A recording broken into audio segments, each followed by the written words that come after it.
I spoke to Michael.O'Hanlon. He's the co-director of the Center for 21st Century Security and Intelligence. He's also director of research and foreign policy at the Brookings Institution here in Washington. I started by asking him about the significance of Xi's visit to the Middle East. Well, I think China is a key player in the Middle East now for many reasons. Obviously, it gets a lot of its oil from that region, more than we do in the United States. It was a very big player in the Iran sanctions process and a constructive player ultimately. But obviously it had a more complex calculus than ours might have been. And so it certainly has an eye on Iran, but also therefore Iran's neighbors. And China is obviously, becoming the world's other superpower, at least by a number of definitions and metrics.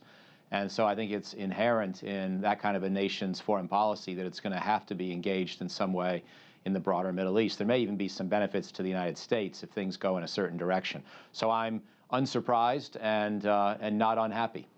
You mentioned the United States. This trip obviously signaling a growing Chinese commitment to the Middle East, but we've witnessed here in the United States how difficult that can be. She's been to Saudi Arabia, heading to Iran. How does one thread the needle, so to speak, in this rather contentious region?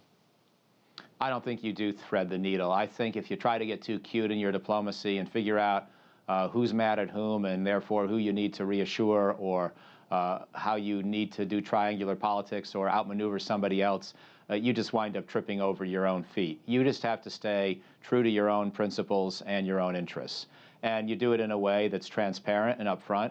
And hopefully your interests and principles are not inconsistent with the needs of regional states.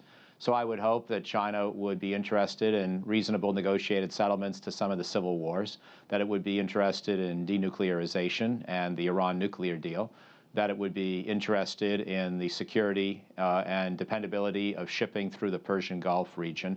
And those are the kinds of principles I think President Xi should articulate. If he has a few incentives in the way of various kinds of infrastructural investment projects or long-term oil contracts or what have you, perhaps it's worth greasing the skids with a little bit of that kind of incentive as well.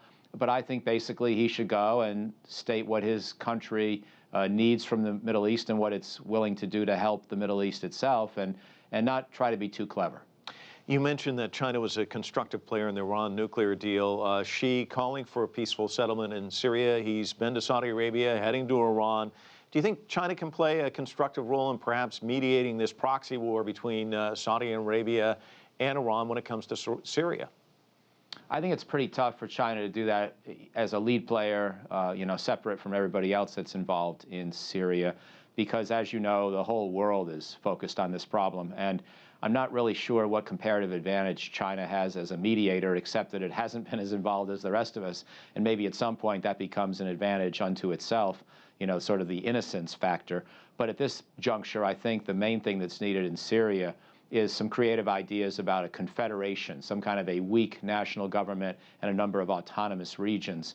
And I think that idea is not necessarily one that China has any particular insight into or comparative advantage in advancing. So I guess my ambitions are not quite that high for what Xi can do in Syria. I'd love to be proven wrong. I'd love for anybody to help solve the Syrian civil war and would be happy to give them all the credit in the world and all the commercial contracts that go along with that for doing so. The world just needs this problem solved, but I'm not sure that that's really a fair expectation from Xi. Michael.O'Hanlon there.